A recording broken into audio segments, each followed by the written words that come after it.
Let us be seated.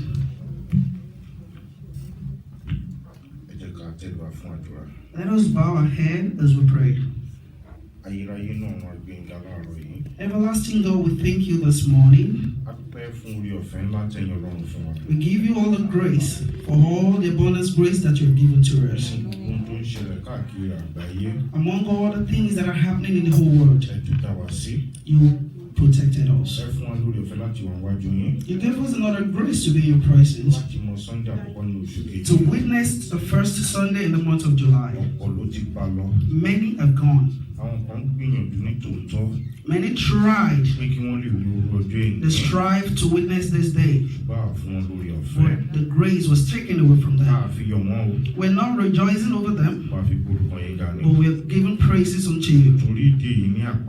Because of these, oh Lord, Lord, accept our things. Father, accept our things. Father, we're about to listen to your word. Father, go with us. Father, speak with us from your throne. Beyond how we can explain it, Father, explain it to your people. Let them have the understanding of your word. Father, be in our midst. Father, let us see you. Glory be to your holy name. Glory be to your mighty name. Glory be to your precious name. Glory be to your name, O Lord. Glory be to your wonderful name.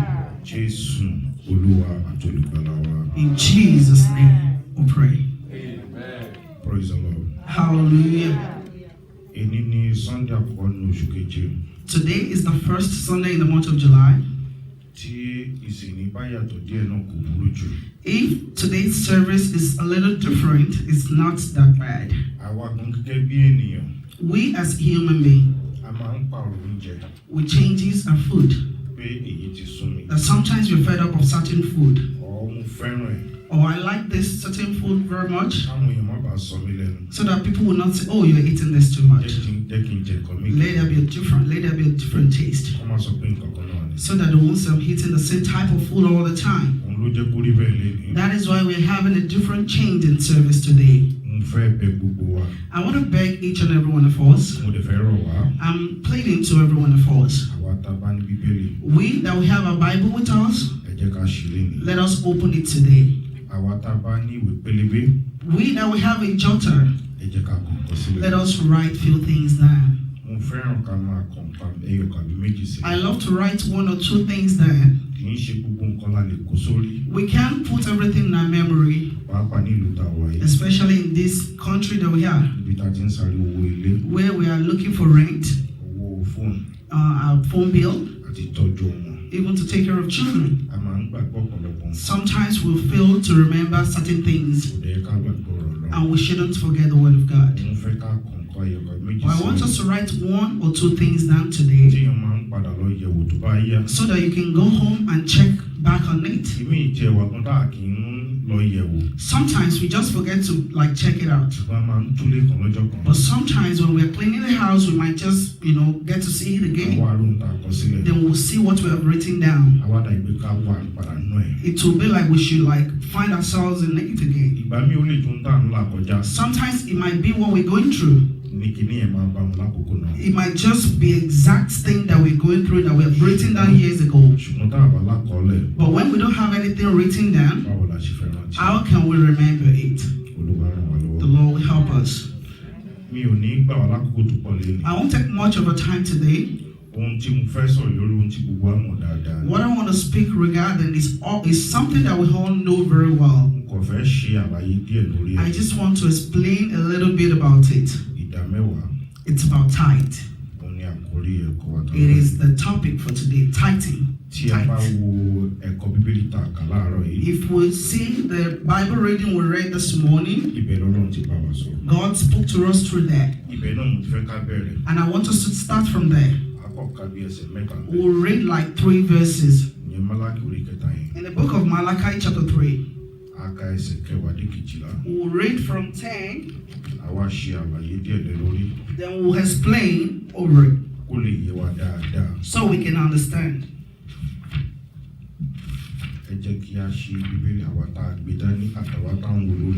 People that are holding it, that have the Bible, let us open the Bible. And people that have the phone, you can open it on your phone as well. I want us to check it as we read here. Malachi chapter 3 from 10 to 13 to 12. Okay. I read. Bring all the tithes into the storehouse, that there may be food in my house, and try me now in this, says the Lord of hosts, if I will not open for you the windows of heaven and pour out for you such blessing, that there will not be room enough to receive it, and I will rebuke the devourer for your sakes, so that he will not destroy the fruit of your ground, nor shall the vine fail to bear fruit for you in the field, says the Lord of hosts. And all nations will call you blessed. Let the church say amen. Amen. For you will be a delightful land, says the Lord of hosts. Amen. Praise the Lord. Hallelujah. Praise the Lord. Hallelujah. Praise the living Jesus. Hallelujah. In that verse 10, the Bible says, bring all. I want to start from there. All. There is difference between bring all and some. For me. Bring it for me. The Bible says bring all. Or bring some.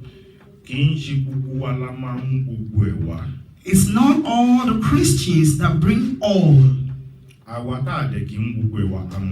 And those that don't bring all to God knows themselves.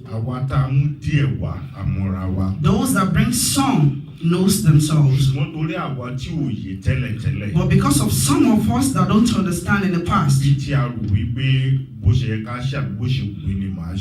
that we think we can only do the tithing the way we like. Tithing is different. The Bible says so that I can have food in my storehouse.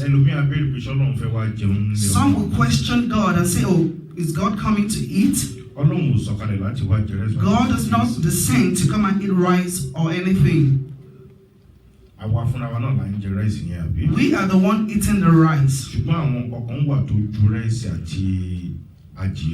But there are some things in the house of God that is beyond eating rice and chicken. Some people don't know that church do pay electricity bill. Some people don't know that the church do pay rent. Some don't think that church do pay for the internet. And some does not know that church does pay for the gas. Every Sunday, I want you to judge the amount that you give to God on Sunday basis. And just judge based on others as well. And think within yourself. And how is church surviving, all these bills? How are they paying the electricity? If you think deeply, you that you bring some of your tithe, that you fail to bring all as the Bible commanded. I'm not talking about all your salary or your wages, but that you bring your tithe that is incomplete,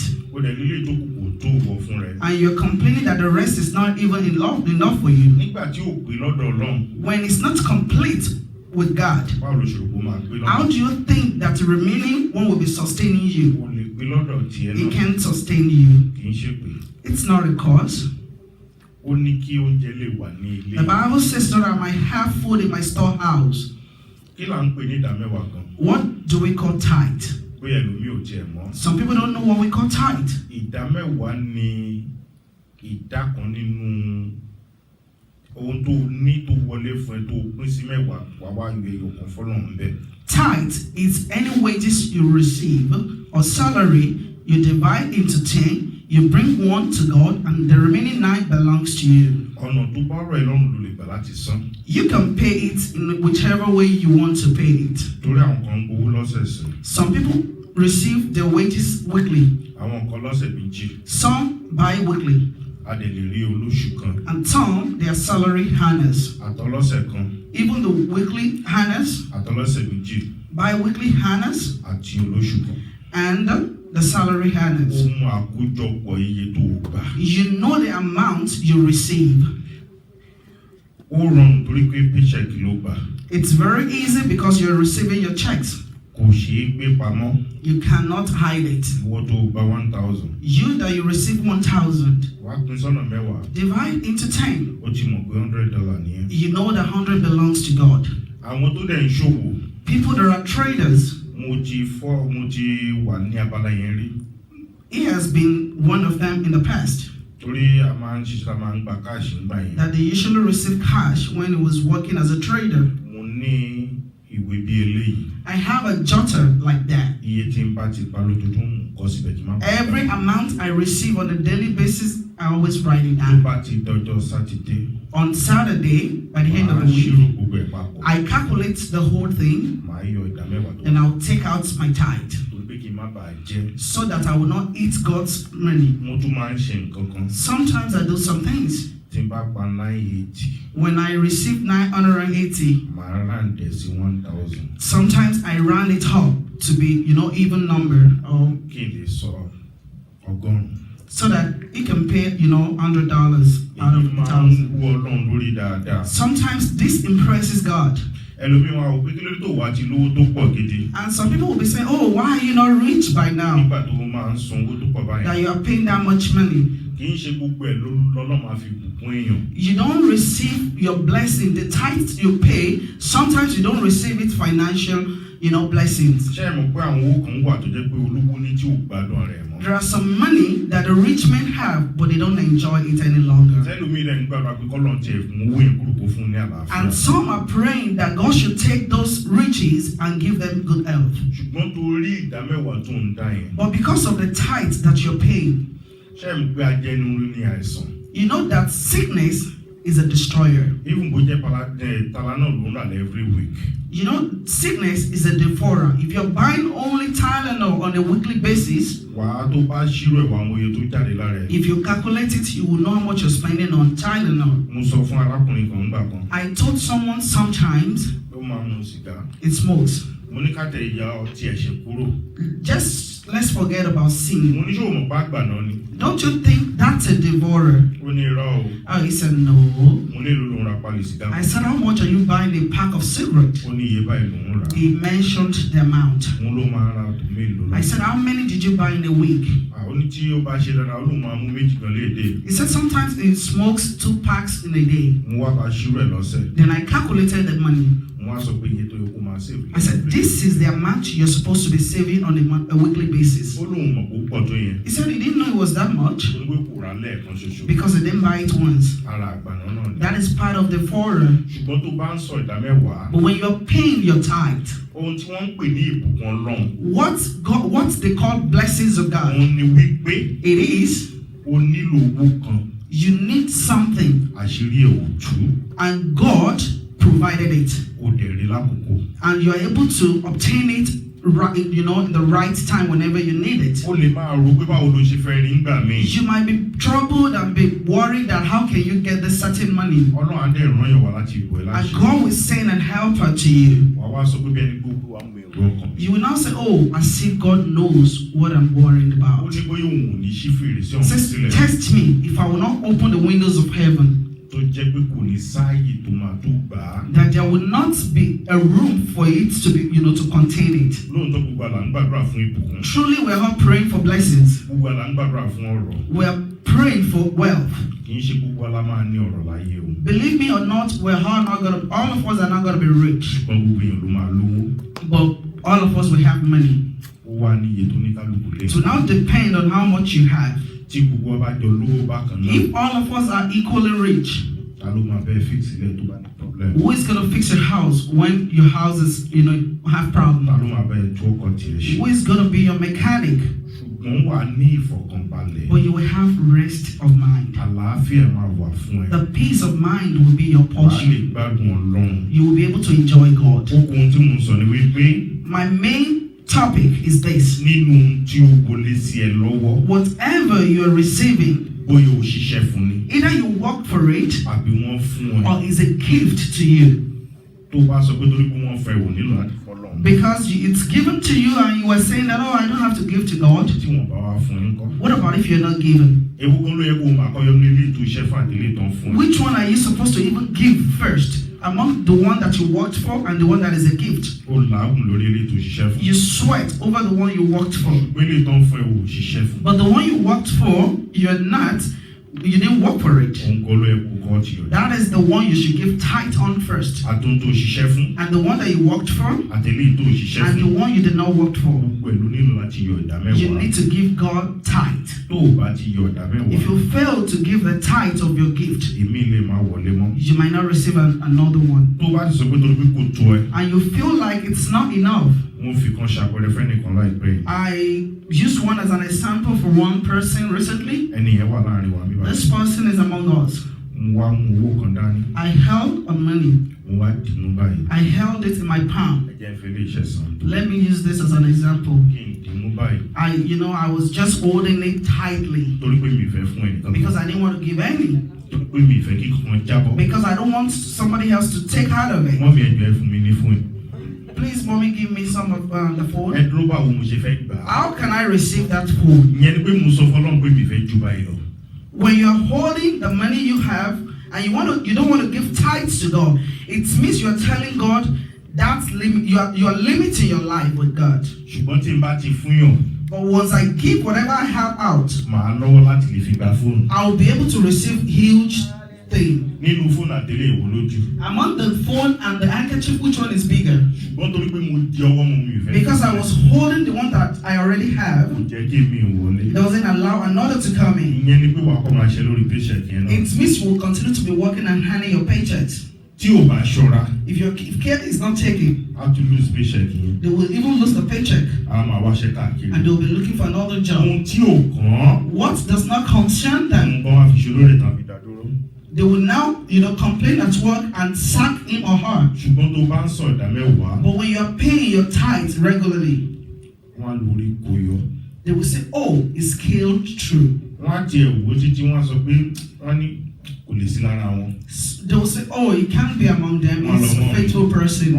She is a faithful person, that she is a child of God. Tẹ́ bá rántí ẹnìkan nínú Bíbélì. If you remember somebody in the Bible, Dáàdì dárúkọ ẹ̀ láìpẹ́ yìí. Daddy mentioned his name recently. Wọ́n ló ṣàìsàn dojú ikú. It was sick to death. Ó wà lára nǹkan tó fi challenge Ọlọ́run. He challenged God with his tithe. Ìdá mẹ́wàá ọ̀hún. He said, I paid my dues. Ó ń san ọrẹ That he paid his dues. pé ikú òun dá lákòókò That yìí. it's not the time, it's not time for him to die. Ọlọ́run náà dẹ̀ rò wípé And God thought within himself. ó dẹ̀ ṣe gbogbo ìwé táìtì ẹ̀. And God opened his tithe Ó lè book. balance. And they were all balanced. Ọlọ́run tún rán ẹni tó rán sí padà. And God sent the messenger back to him. Pé kò lọ sọ wípé And to tell him that kò ní kú mọ́. he won't die again. Wọ́n fún extra 15 And they years. gave him extra 15 years to live.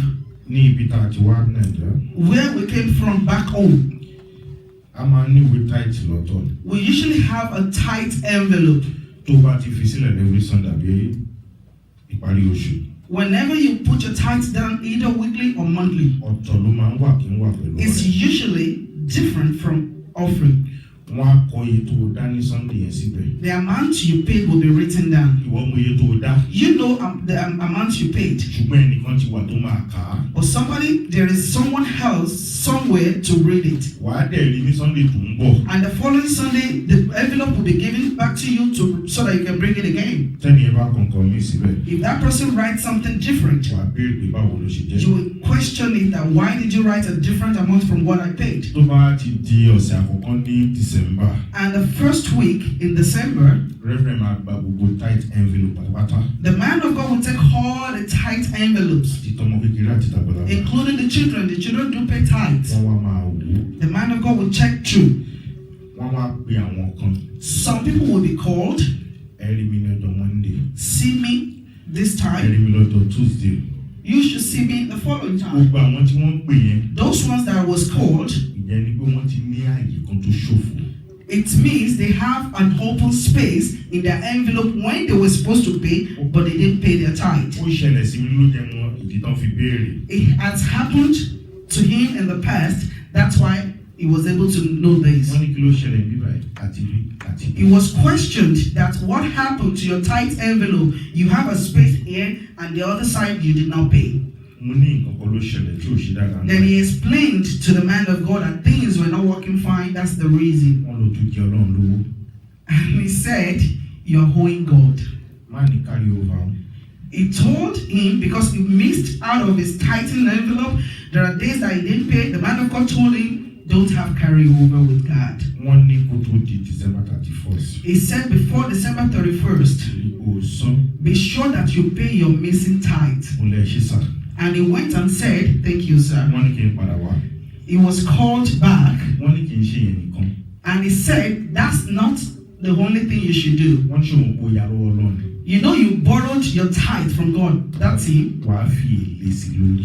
He said, the man of God told him, because he missed his tithe, the man of God told him that he has to put a little extra because he was delayed.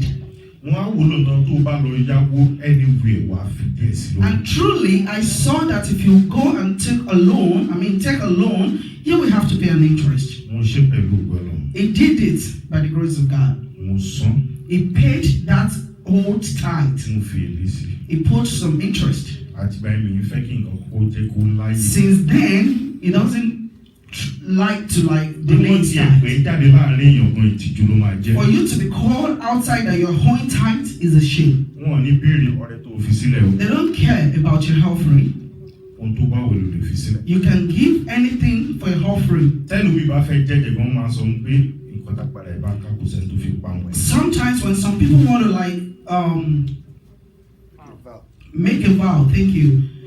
If the man of God don't want to know whatever vow that you're making with God is between you and God. Ṣùgbọ́n ìdámẹ́wàá tí Ọlọ́run sọ yẹn. But the tithe that God commanded, Òun gan ni wọ́n sọ̀rọ̀ lórí. it is very important. Ẹ jẹ́ ká tẹ̀síwájú. Let us proceed. Kí ni ìyàtọ̀ nínú ìdámẹ́wàá àti ọrẹ? The difference between the tithe and offering. Ìyàtọ̀ tó wà nínú ìdámẹ́wàá àti ọrẹ ni wípé. The difference between the tithe and offering is this. Ọrẹ tó bá wù ẹ́ ló lè fi sílẹ̀. You can give any offering, it doesn't matter. Nǹkan tó bá wù ẹ́ ló lè fi ṣe ọrẹ. Whatever you have, you can give to God as offering. Ṣé ẹ mọ̀ pé èèyàn máa ń fi mọ́tò ṣọrẹ ńgbà míì? You know, sometimes you can give cars as a gift or offering to other people. Èèyàn lè fi oúnjẹ kó fi ṣọrẹ bí ó fẹ́ ṣe. Sometimes you can give food as offering, Ṣùgbọ́n tí ìdámẹ́wàá ò ní bẹ́ẹ̀. but tithe is different. O lè wo pé chọ́ọ̀chì nínú nǹkan kó o rà á wá ní kí ni wà lọ́fìrìn. You can see that church is lacking something and you can just choose on your mind to buy that thing. That's an offering. Mi ìdẹ̀rọ̀ pé pásítọ̀ àgbé ìrọ̀ ẹgbẹ́ ìlú ló rà á. I don't think the man of God will ask you how much you have bought that thing, Torí kìí ṣe pé pásítọ̀ fẹ́ dá owó ẹ̀ padà. because it's not that pastor is ready to Wọ́n á refund kọ́ you. gbàdúrà fún ẹ náà. The man of God will just pray for you. Wọ́n á ní kó ló wá tẹ́wọ́ bọ̀ rẹ̀. He will say, may the Lord receive your Wọ́n offering. mọ̀ pé ó nídìí kan tó fi ṣe. Because it might be you have a reason for buying that thing for the church. Bóyá ò ń béèrè nǹkan lọ́wọ́ Ọlọ́run. Maybe you're asking God for something. Bóyá àdúrà ẹ̀ gbà. Maybe your prayer answered. Bóyá Ọlọ́run yẹ ẹ lẹ́nu. Maybe God surprised you. Bóyá orí ọwọ́ Ọlọ́run ju bó ṣe lérò. Maybe you saw the hand of God beyond your expectation. Tó bá ṣeé ṣe gan, If possible, o lè ra chọ́ọ̀chì fún chọ́ọ̀chì. you can even buy a whole building for the church. Ẹnìkan wà nínú Bíbélì There is one person in the Bible, tí ó ń ṣe nǹkan báyìí. he did something like that. Bíbélì ò sọ tẹ́lẹ̀tẹ́lẹ̀. The Bible did not, point to it. Ṣùgbọ́n nígbà tí ìṣẹ̀lẹ̀ máa ṣẹlẹ̀. But when this thing happened, Wọ́n ní kì í ṣòun ló yẹ kó kú. they said, oh, this person is not supposed to die. Kì í ṣòun tó yẹ kó ṣẹlẹ̀ sí nìyẹn. This is not supposed to happen to this person. Wọ́n nítorí pé òun ló ṣe báyìí. because he did this, ó tẹ̀ ṣe báyìí, she did that, ó tún ṣe fún ẹni, and she did for that ó tún ṣe person, fún un náà, and she did for me as ó ra well. aṣọ ẹgbẹ́, You know, she bought many ó kọ́ things. ṣọ́ọ̀ṣì, She built house. àwọn onírà kò yẹ kó jó. They said she's not supposed to die. Jésù dẹ̀ ń gbọ́. And Jesus was hearing. Òun dẹ̀ ń ṣe tiẹ̀ ní bọ́lá ń ṣe rán. And she was just doing her thing as God has Òun placed ní in her Jésù heart. ti dá sọ́rọ̀ ẹ̀. That is why Jesus intervened. Bẹ́ẹ̀ tí nǹkan kan mo fẹ́ ká mọ̀ wípé I want us to understand something. bóyá o sùn dá mẹ́wàá ẹ̀ o, Either you pay your tithe àbó san rẹ̀ o, or you pay your offering. ṣọ́ọ̀ṣì ń tẹ̀síwájú. Church progresses. Tó bá wò pé mi ní san, If you choose not to pay, kí ṣọ́ọ̀ṣì lè dúró sójú so kan, that church will remain stand, àbí kí wọ́n lè mọ̀ ọ́ lára. so that the church will know. Chọ́ọ̀chì ò lè mọ nǹkan kan lára o. Don't be deceived. The church will still ìwọ fúnra progress. ló máa mọ nǹkan lára. It's you that you will feel it. Tí o bá fẹ́ tẹ̀síwájú, If you choose to progress, tó bá fẹ́ gbé ìgbé ayé tó rọrùn, if you wish to live a comfortable life, gbìyànjú àti san ìdámẹ́wàá. try to pay your tithe in full. Ìyẹn ṣe pàtàkì ní kókó. It is very important. Tó bá wù ẹ́ san rẹ̀ bó ṣe wù ẹ́. If you like, just pay your offering anyhow. Ara ẹ̀ náà ni. It's part of it. Ṣùgbọ́n ìdámẹ́wàá yẹn, But your tithe, ó ní kó jẹ́ lè wà nílé òun. so that God can have food in his storehouse. Kì í ṣe kébi lè pọ̀ lọ́hùn. It's not because God is hungry. Kì í ṣe pọ́ lóhùn ní nǹkan tó fẹ́ jẹ. It's not that God doesn't have what to eat. Ìdí tó fi sọ bẹ́ẹ̀ rèé, This is the reason for saying that. ó mú kí ìjọ tẹ̀síwájú. It makes the church progresses. Ó mú kí iná ìgò dúró. It makes the lights to be in the Ó church. mú kí a lè máa gbé sísára bá ṣe It makes wáyé. us to like feel comfortable in this building. Torí tí ò bá sí èsì ní táìmù tá a Because if wáyé, there is no air condition in this time around, tí ò sí fan, and there is no fan, tá a bá sílẹ̀ fún ikú ò lè ka. if you open this door, it won't be enough. Àwọn nǹkan ká mi lára mo ti pé Bọ̀dá Báyọ̀ bí ìgbà méjì. You know, I was so like, don't like few things. I had called Brobio a few times. Ó ń ṣiṣẹ́ pẹ̀lú gas company. He works with gas company. Owó tó ń wá ó bí mi inú. The money he's bringing, I was so angry. Mo láti bàtà àsín church. I said, when we're not in the church, Àti bàtà wà ní and church. when we're in the church, Mo lówó yẹn ló òkè. the money is increasing. Mo ní why? I said, why are they bringing us these huge bills all the time? Ohun tó wá ń fọ́nì ní wípé tuṣù tó bọ̀ wọ́n á ti kọ́ sílẹ̀ tó ò tí ì lò rárá.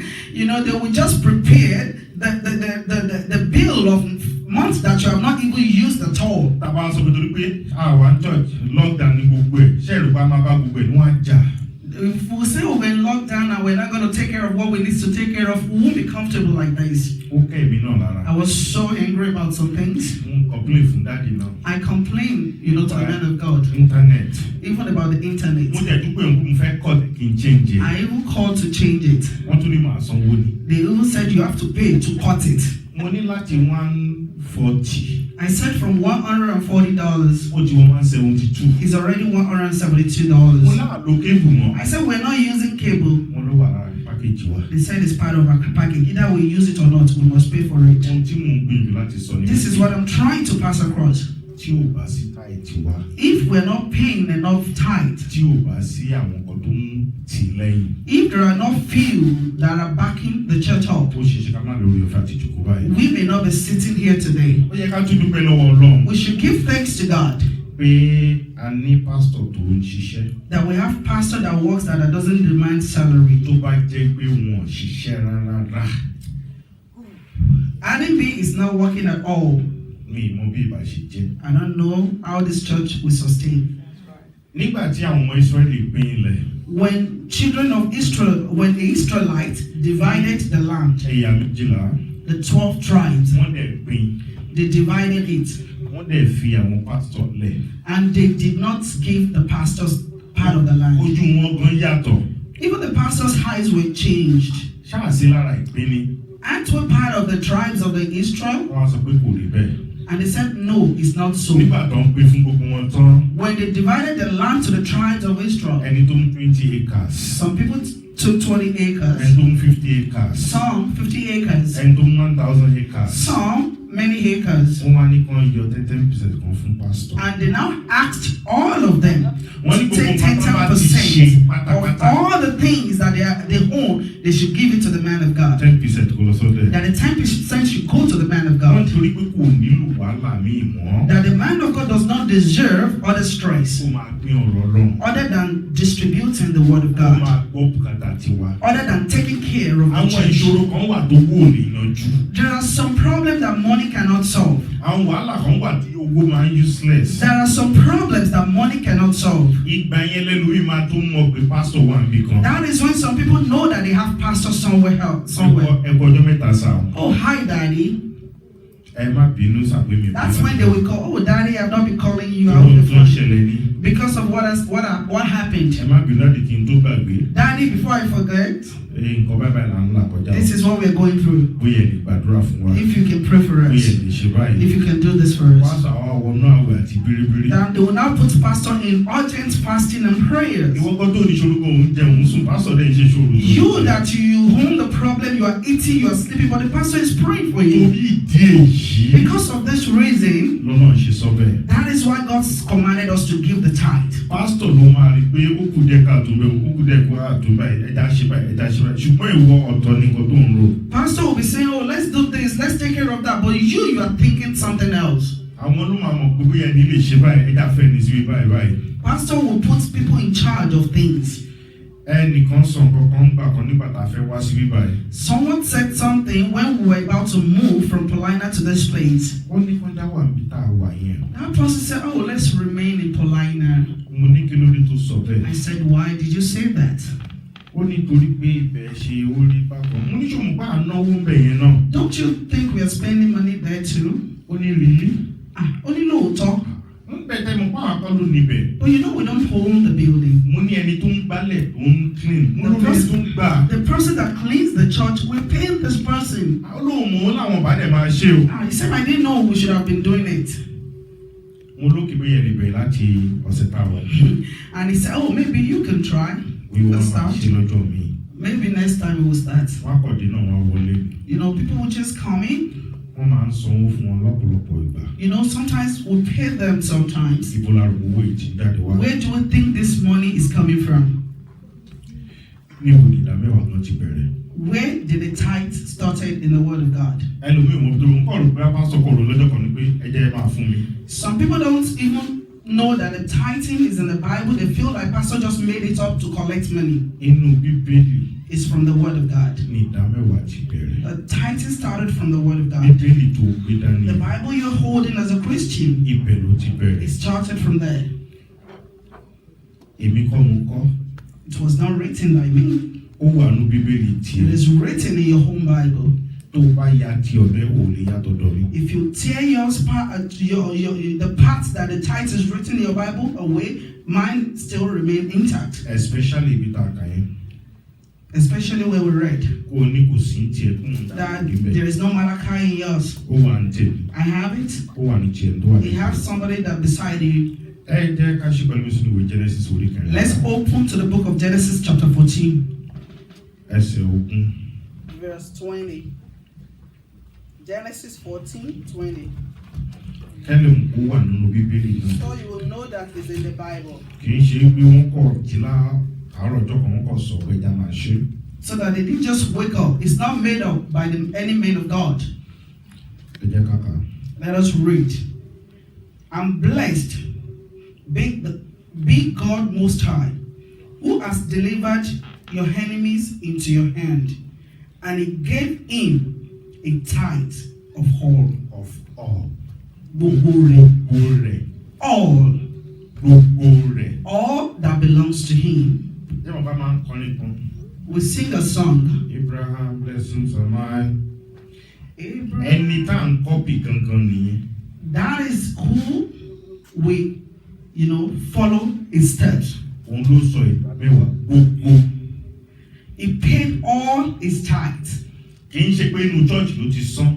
He did not pay it in the church. Bẹ̀ẹ̀ tó rí pé ẹni tí òun lè san fún tó jẹ́ ìránṣẹ́ náà èèyàn Ọlọ́run la pélé sí. But he paid it to the man of God. Àdẹ̀rí kan bí kan pé ó tòṣì. I would never read it that he was ever poor. Wọ́n ló san gbogbo ìdá mẹ́wàá. The Bible recorded that he paid tithe of all. Ó san gbogbo ẹ̀. He paid tithe of all. Kò san láàbọ̀ rárá. He didn't pay it half or some. Gbogbo ẹ̀ pátápátá. All the tithe was paid. Ṣùgbọ́n ẹlòmíì ó máa ń yọ díẹ̀díẹ̀ ni. Some people, they will pay some.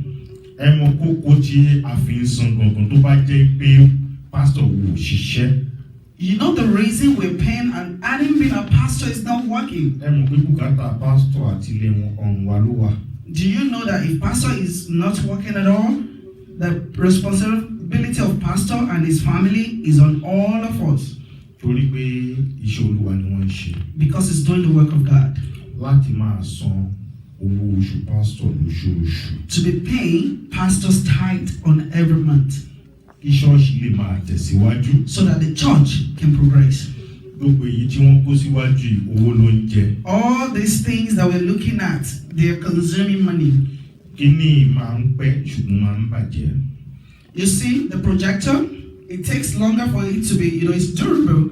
It takes longer before it can spoil, but it spoils sometimes. Ẹ mọ̀ pé mo sọ́lẹ̀ kan mú láàlú kébù. I told us earlier that we're not using tape cable. Pé ó ti ń lọ bí ọdún méjì báyìí. It's been about 2 years now. Bẹ́ẹ̀ kò sí ẹni tó mọ̀ ní tá a fi lò. But nobody knows why we're not using cable. Tẹlifíṣàn táwọn ọmọ ń lò ń bẹ́ẹ̀ bí méjì ló ti fọ́. The TV that the children were using in the back previously and broken. It was recently that threw away the recent one. That's where they're using it. Children were supposed to be in the back so that they would not, interfere with whatever we're doing here. No one thinks about it. That is the part that tithing, covers. If a church have a branch, it is the part of tithe that they will use to take care of other things. If we have pastors in our branches, that is where they will be receiving their salary. But if nobody is paying it,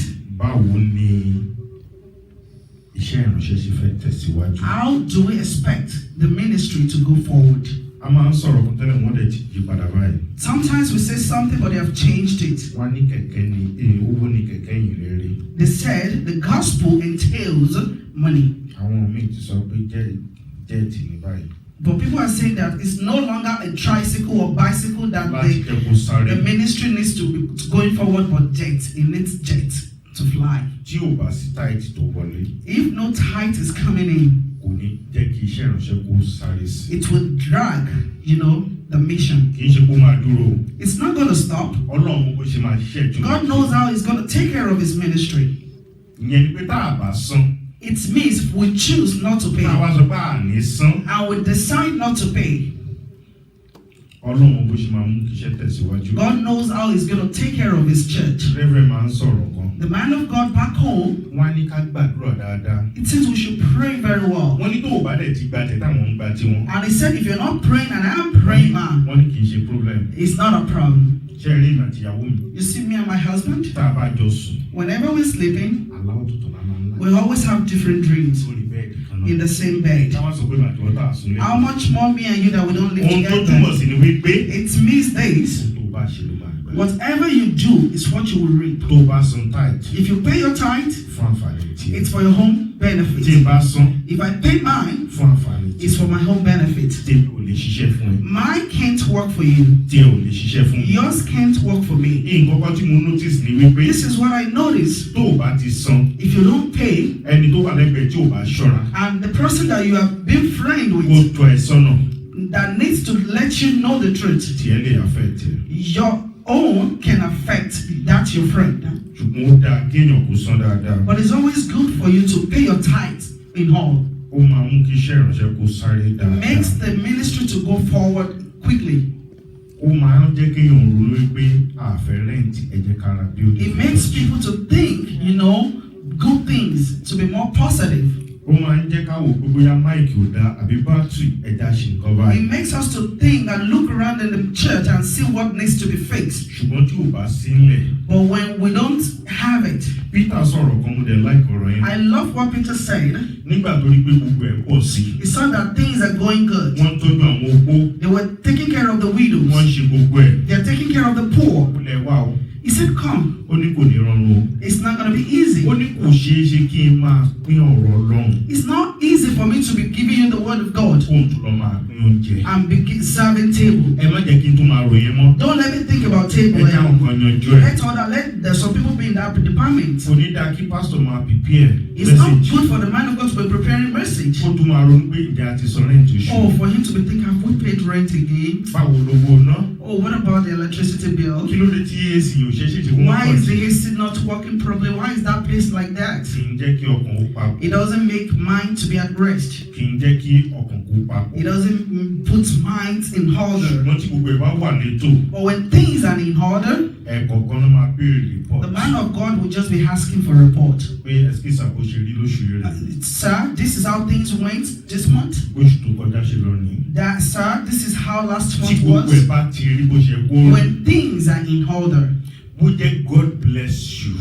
if the man of God utter a word, God bless you. Ó dáa ju pé kó ń gba orí èèyàn kan máa It's gbà. beyond for him to hold your head and be praying 1 hour, 2 hours. Torí pé láti ìsàlẹ̀ ọkàn wọn ló ti jáde Because it's wá. right from the bottom of his heart. Àṣẹ kan dẹ̀ ń tì lẹ́yìn. And there is an authority that is backing it for you. Ó máa ń tì lẹ́yìn. There is always an authority that backs it. Ẹ kọ́ ni pé everybody ń ṣe nínú ìjọ. You will see that people are prospering and things are going forward. Ohun tó lè má ní 20, 30, 50,000 sínú àkáǹtì ẹ̀. Truly, you might not have as much as you wish. Ṣùgbọ́n anytime tí problem 5,000 bá But dé, if there is any problem of 5,000 in the church, ò ní mọ bó ṣe máa ṣẹ́ṣẹ́. you won't know how God will take care of it. Sínú testimony wa ti máa pàdé kò tiẹ̀ yí ẹ gan. That during your testimony, you will be like, I don't even understand how God did it. Iṣẹ́ Ọlọ́run ni. It is the work of God. Praise the Lord. Hallelujah. Wọ́n ní ẹsẹ̀ méjì kò tó di pé màá kó ibi tí mo wáyé. I have 2 verses that we have to read before we round up. Orú ìdámẹ́wàá tí ò bá tó tí ò bá dáa. You know, the bad tithing, when you're not paying in full, when you're paying just some. A máa ń sọ́ngbà yẹn wọ́n ní tó ò bá ti dá ìdámẹ́wàá ẹ̀ pé. We always say this in my country that if you don't complete your tithe, Ó yẹ kó san $50. maybe you're supposed to pay $50 Wọ́n á fi $20 sílẹ̀. and you just feel like putting down $20. Kì í ṣe ìdámẹ́wàá. That is not a tithe. Ìdákúdá ni. It's just a nonsense, just an offering. Ọlọ́run kì í fojú rẹ̀ wò ó. You know, God does not reckon that to be a tithe. Ọlọ́run kì í kà sí. God does not reckon that to be a Ẹ tithe. já lọ sínú ìwé Genesis. Let's go back to the book of Genesis, Orí kẹrin, chapter 4. ẹsẹ̀ kẹta àti dé karùn-ún. Genesis 4:3. And in the process of time, it came to pass that Cain brought an offering of the fruit of the ground to the Lord. Abel also brought of the firstborn of his flock and of their fat. And the Lord respected Abel and his offering, but he did not respect Cain and his offering. And Cain was very angry, and his countenance fell. Praise the Lord. Hallelujah. Praise the Lord. Hallelujah. Ṣé báwọn méjèèjì ló mú wá àbí? Both of them brought their offering before God. Wọ́n jọ gbọ́ràn wọ́n jọ mú wá ni. They both brought their offering to God. Wọ́n lè jọ mú wá nígbà kan náà ni. And they brought it at the same time. Wọ́n lè jọ gbé wá síwájú ẹnìkan And náà they ni. brought it to the presence of one person. Ohun tó mú wá yàtọ̀. But they brought different things. Ọlọ́run wá rí pé kan dáa. God saw that one was good. Ó yẹ. It was so pleasing Kò to fojú eyes. rẹ̀ wò ó. God respected it. Kò fojú rẹ̀ wò kejì. But he did not respect the other. Wọ́n lè sọ fúnra wọn. And they were not told each other. Lẹ́sẹ̀kẹsẹ̀ ni tí ò mú èyí tí ò dá wá. But the other one that didn't bring the Ó good mọ̀ one, Ọlọ́run fojú rẹ̀ wò ó. he knew that God was not happy with Ojú him. ẹ̀ dẹ̀ change. And his countenance fell. Ẹnu kí ló dé tó jẹ́ fi change? Why did his countenance fell? Ibi tó ti máa ń ṣẹlẹ̀ nígbà táwọn ẹbí bá sọ pé ṣóun nìkan ni. That is why people complain about other people when they are prospering. Kò sí kó má give testimony. They always give testimony. They Aṣáájú always nǹkan náà tó dá láti oh, ṣe. he or she will always have something to say. Aṣáájú báyìí náà. Oh, he will always have something to say. Àjẹ́ ni kó wá yáwó lọ́wọ́ wa That ní. is why they're complaining. They will be saying like, oh, why is she giving testimony all the Kò time? níṣòro rí. He doesn't have problems. Ṣóun nìkan lọ́nà ń gbọ́ tiẹ̀. Is he the only one in the church? Torí pé Ọlọ́run rí. Because God sees him. Ó wò dénúdénú. God sees his heart. Bíi ti ọba yẹn. Just like that king. Ó ní lóòótọ́ rí pé ó sọ̀dá mẹ́wàá ẹ̀. He said, truly, Ezekiah, you paid your tithe. Offering good. Your offering is good. Ṣé ẹ mọ̀ pé yẹn ń wá chọ́ọ̀chì gan offering náà ni? coming to church, your time you're spending in the presence of God is an offering. And God added all and calculated all. 100%. It's perfect. Before God can send Isaiah back to Ezekiel, God did not think about it overnight. Immediately, God considered his prayers. God said, because of this, I have to change my mind. Doctor said you will die truly. Your body is telling you that you're going to die. And God himself knows that it's going to die. But when I check your record, I saw that you're perfect. God said to Ezekiel, you have done well. I had another 50 years to your year with peace. Let us consider our tithe. If you borrow your tithe from God, pay it and put an interest.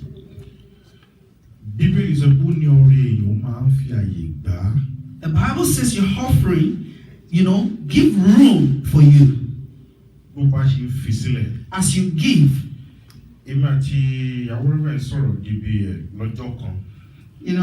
our pastor Mrs. in Nigeria, he was working with a certain church years ago. He mentioned it that he said the money they're paying him wasn't enough in that church. 1,000 workers. He was the cook then. And among all the employees, he said they're not paying him enough. The rest of them were like afraid because those that tried it in the past were fired. He went and increased his salary. But when he was giving testimony in the church, then I said, I mentioned the amount I was receiving. And I told them the amount that I was taking in the past. And the woman of God asked him, but you've been receiving this much in the past. Because it was paying more than enough of his tithe in the past. And he wasn't receiving 20,000 those times. But he said he wanted God to do more. He was paying extra with his tithe. And when God did it again, he added more. So that he can continue. So that he can have rest of mind. Because he doesn't want any stress. Where I want us to read? In the book of Haggai.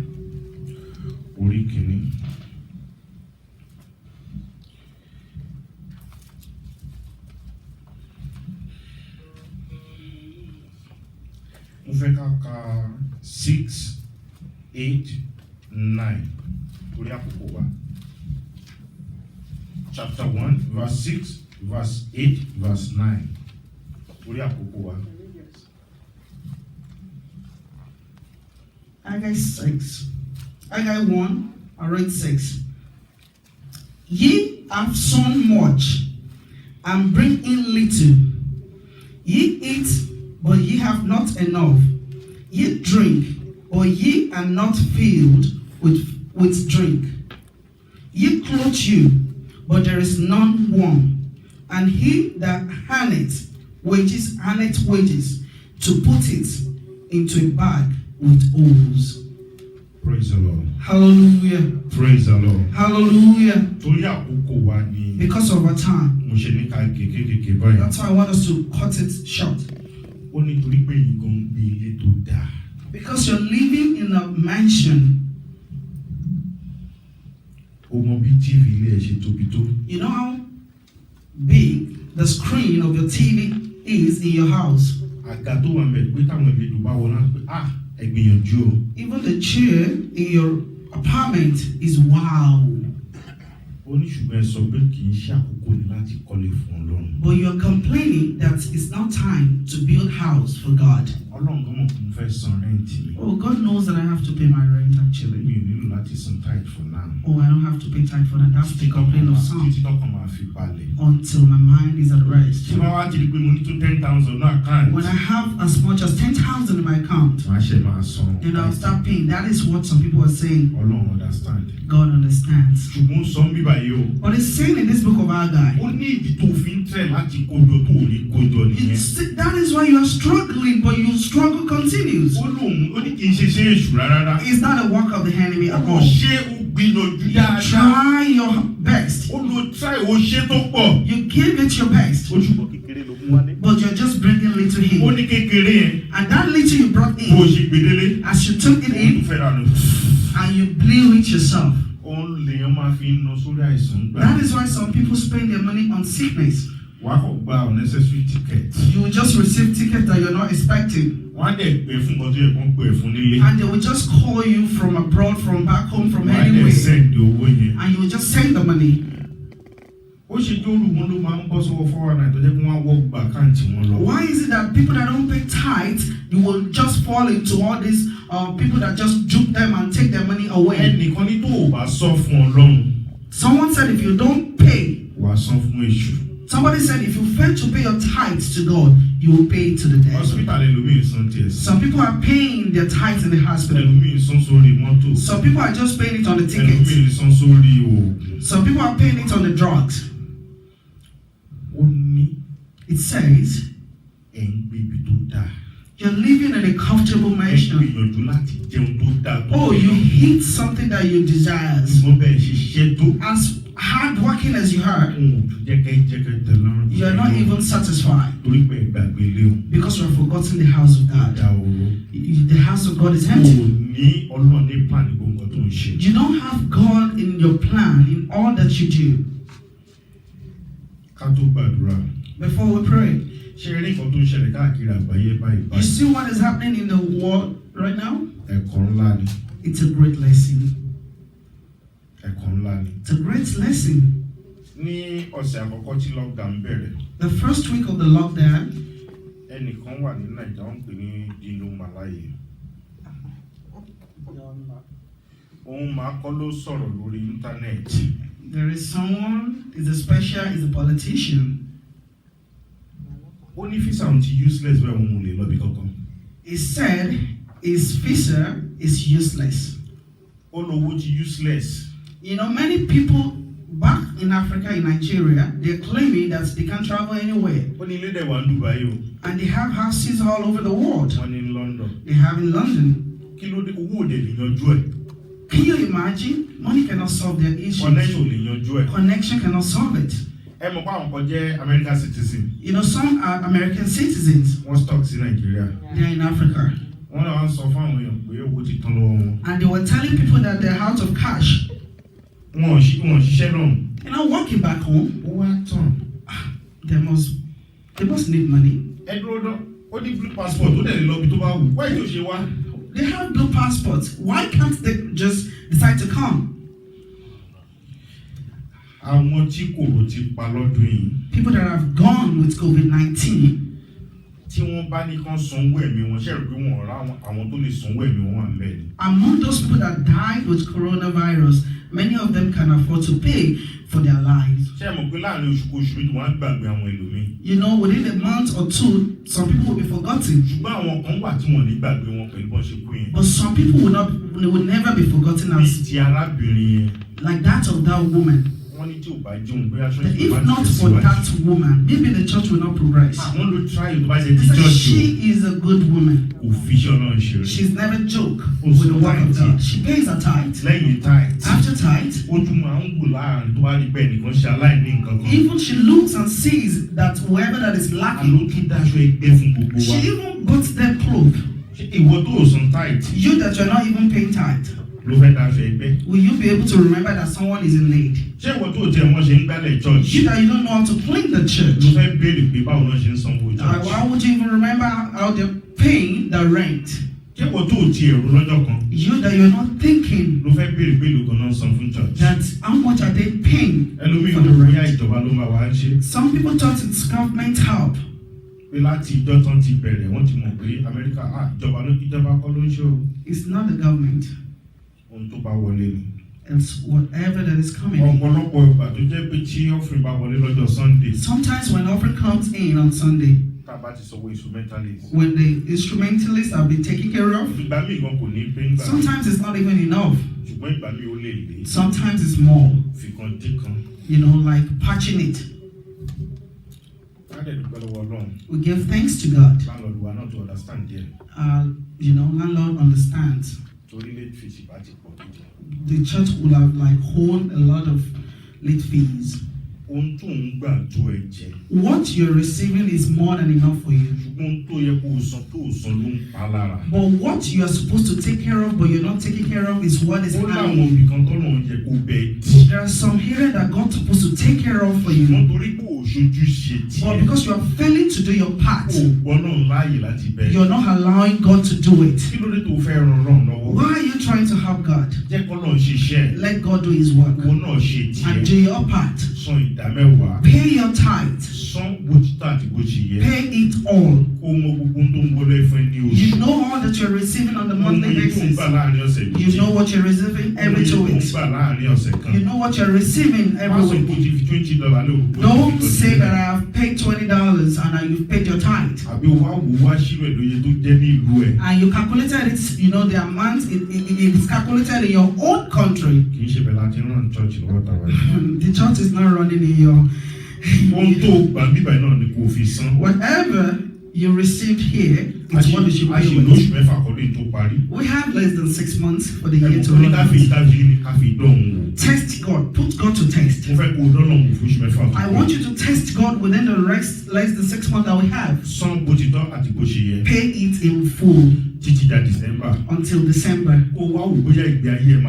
And check your life afterward.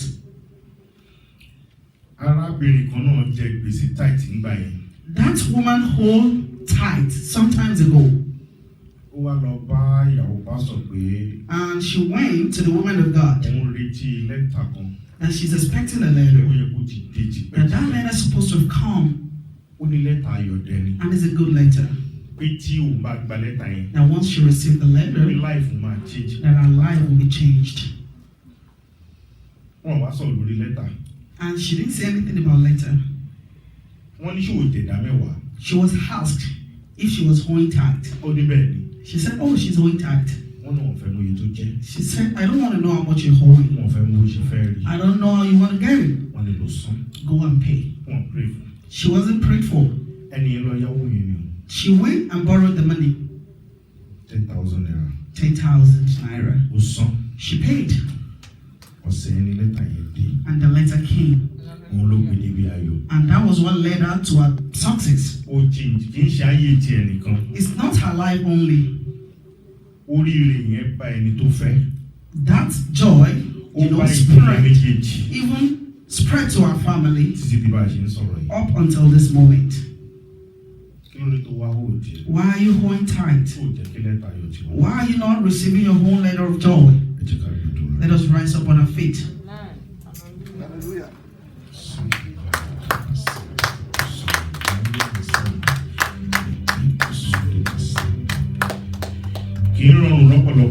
Sometimes it's not easy. I want you to pray and tell God, Lord, make it easy for me to be able to perform my duty, to pay my tithe in full. Prayer. Oh Lord, help me. I know it's not easy, but with your help I can do it, Lord. Help me to pay my tithe in full. Oh Lord, help me. Oh Lord, help me. Father, help me. In the name of Jesus. Jesus' name we pray. As big as cow is, if it's killed, whenever they want to like slaughter it,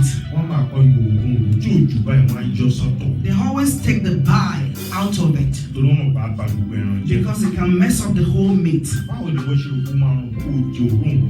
How do you think it's easy for you to eat God's money? It can make one to lose the rest. And I always consider the bile.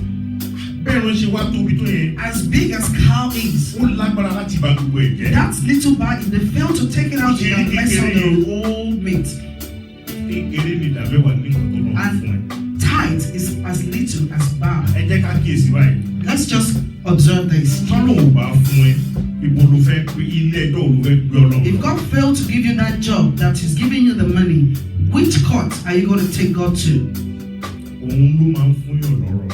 Is God that gave wealth? Ó ló lágbára ò lè ṣiṣẹ́. You have strength, you have power. Ọlọ́run ló ń fún yàn lórí ọ̀fẹ́ láti lè He ṣe. gives you power to be able to Ó lóun work. fún yàn lórí ọ̀fẹ́ láti lè kójọ. He gives you power to gather. Ó lóun fún yàn lórí ọ̀fẹ́ láti lè jẹnu ẹ̀. He gives you power to have money and to eat out of Kì í ṣe it. gbogbo àwọn tó lè ṣiṣẹ́ ló lè kójọ. It's not people that can work that Kì can í ṣe gather gbogbo àwọn something. tó lè kójọ ló lè jẹ́. It's not those that can work and make money and Àwọn can tó bá fún enjoy lórí it. ọ̀fẹ́ nìkan It ni. is only those that God has Ẹ jẹ́ given gbàdúrà ẹja grace sọ to. fún Let Ọlọ́run. us pray and tell Olúwa God. fún mi lórí ọ̀fẹ́ láti lè sàn án. God give me grace to pay my tithe Láti in tó full àti bó ti yẹ. as you have commanded me. Láti san ìdámẹ́wàá mi. To pay my tithe as you Ó have lè commanded me. gbogbo ìdámẹ́wàá wá. He said, bring all the tithes. Ẹ fi yí dán mi wò. Test me. Olúwa mo fẹ́ dán wò láàrin oṣù mẹ́fà fọ́dún tó Lord, parí. I want to put you to test within this Ràn mí month. lọ́wọ́ láti lè ṣètò mi. Oh Lord, help me to do my right. In the name of Jesus. Yani musudumu marima sanda ya laka pasandari musodulu marima sanda ya yeke koloma sandari musoduma masanda ya limuru musede la masanda yani marimu sudu masanda kapali muruma sede musudu. In Jesus' name we pray. Amen. I'm a prayer once. We'll pray one prayer one more time. If God help us and we're able to pay our tithe in full, if this church can buy a building, it will be very easy for me and you. Number one, First of all, the church will have its own parking spot. Even if it's in the back, you will park and come in. If it's in the front, you will park and come in. We won't be looking for parking all around whenever we come to church. We will just be doing whatever we like in our building. Let us pray and tell God. Let us pray to God.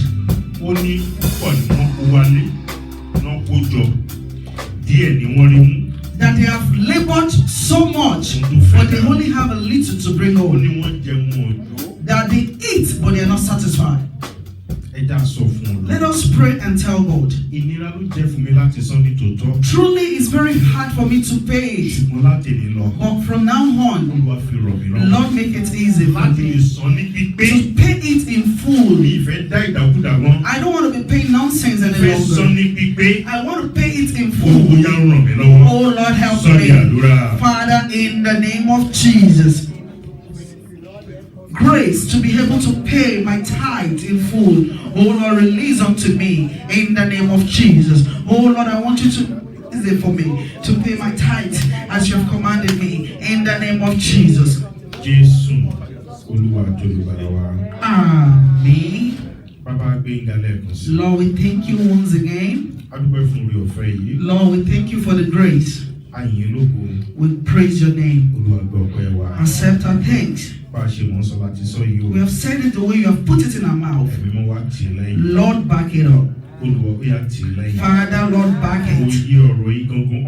The understanding of this message release unto your people. The understanding of this message release unto your people. So that we'll be able to do what is right. So that we'll know the difference between tithe and offering. So that we'll be able to pay tithe in full. So that we'll be able to pay it in full. Grace to pay, give unto us. Lord, make it easy for us to pay. Father, make it easy for us to pay. To pay in full, make it easy for us. Say we should test you with this. All the hearts that will put you to test with this before the end of this year. Unbelievable miracle. Make us to remember what you have done today. Oh Lord, visit our lives with it. If there is only one sick, through this, Father, put her Tabari ọ̀nà tí òògùn fi ń jẹ́ àgbàrá fẹ́ nìkan ọ̀run yá dáwọ́ ẹ̀ dúró. Any way that devourer is Gbogbo ọ̀nà tí ajẹnu fi ń ṣiṣẹ́. that devourer is working in Torí anyone's pé a ṣe life, tán because we are ready láti sọ ní pípé. to pay in Ó full. yẹ bàjẹ́ nùnú wí. Father, rebuke the Ó yẹ devourer for us. bàjẹ́ nùnú wí. Rebuke the devourer Ẹ for us. bàjẹ́ nùnú wí. Rebuke the devourer for Èyí us. tẹ́ ẹ fẹ́ dànù tẹ́lẹ̀ olóyè má ṣe fẹ́ dànù mọ́. Those that are wasting in the past will not waste any longer. Iṣẹ́ kékeré òun là nìbọn máa jẹ́. Little work and more Ìsinmi money kó for bá us. yé wa. Let there be rest Kó for bá us. ilé wa. And let rest come to Kó our bá home. ilé wa. Let it come to our Kó bá home. ayé wa. Let it come to our Kó wọnú lives. àwọn ọmọ. Let it be Kó upon our wọnú children. ọpọlọ. Let it be Kó upon the wọnú àyà husband. lọ. Let it be Kó upon the wọnú wife. ìjọ Let it lọ́rọ̀ be lọ. upon the Ìṣòro church. ní àlàáfíà. Let it be Láti upon ní the lọ́sọ̀ pé church. pípẹ́ lẹ́kìn ìjọba bẹ̀ sí Let tẹ̀síwájú. the church continue to Láti move lọ forward. oníkàbẹ̀ sí pẹ̀ka sí. Let the church continue to Mo ní move kábẹ̀ sí ń forward. pọ̀ sí. Let the church Ní continue to ìlówó. move forward. In Ní wealth. ìlọ́rọ̀. In wealth. Ní ìbùkún. In blessings. Ní àlàáfíà. In peace. Ní ìjèrè ọkàn. In Ní soul winning. ìwòsàn. In Ní healing. àlàáfíà. In peace. Ní ìtúsílẹ̀. In Bẹ́ẹ̀ ni deliverance. kó rí. It is done. A lu àkókò yà fi gbàdúrà fún Bọ́dá Lawrence àti Brabraco. We pray for Brother Lawrence and Brother Braco. Nínú ìnira tí wọ́n wà ọ̀run yẹ tú wọn sílẹ̀. Father, Lord, release them from any bondage that they may Nínú be. ìnira tó wà ọ̀run yẹ tú wọn sílẹ̀. That torment that they're going through, let God Ó ní release them. àlàáfíà ni mo fi fún yín. That the peace I give unto Tí kìí ṣe you ìtayé fi fún ni. is not like how the world Lórúkọ gave Jésù ó it. yẹ gbà àlàáfíà. Receive the peace of God. Omi àti ẹja ni kó gbà àlàáfíà. Let your blood and water receive the Ẹni goodness of sísá God. sí tí àwọn fikun lórúkọ ó yẹ gbà àlàáfíà. Receive the peace of God. Gbogbo ìnira kó fi àgọ́ ara yín sílẹ̀. Let sickness leave your body and be Ìnira kó perished. fi àgọ́ ara yín sílẹ̀. Let sickness leave your body and perish. Ọ̀run kó bẹ̀ yín wò lẹ́nìí. Let heaven visit Ọ̀run you kó bẹ̀ today. yín wò lẹ́nìí. Let God visit you Ẹ today. ti wúlò fún Ọlọ́run, ẹ tún máa wúlò fún You Ọlọ́run have lọ. been useful for God in the past. You will Gẹ́gẹ́ bó continue ṣe to be ṣe fún useful. ọmọ Ẹsẹ̀káyà. As we Lórúkọ do for Hezekiah. Jésù ikú yẹ̀ lórí yín.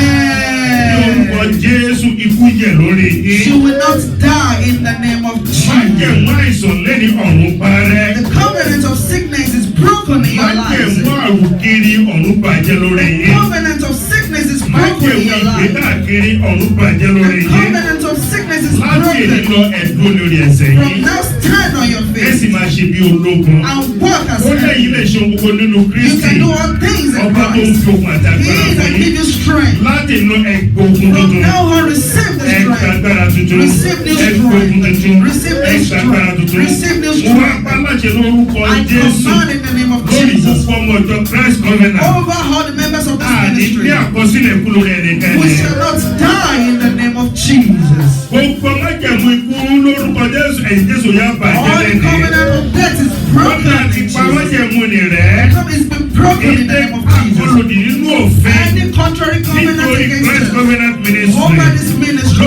ọkùnrin àti obìnrin. over men and Ọmọdé women, àti àgbàlagbà. over children and adults, Olùdásílẹ̀ àti tó kéré jù. even the younger and Lẹ́ni the agbára elders. ti fẹ́ náà Jésù ó bàjẹ́ The blood bẹ́ẹ̀. of Jesus destroyed. Bẹ́ẹ̀ ni kò rí. It is Ó so. ti rí bẹ́ẹ̀ náà. It is so. Jésù Kristi Olúwa tó ní padà wá. Amen.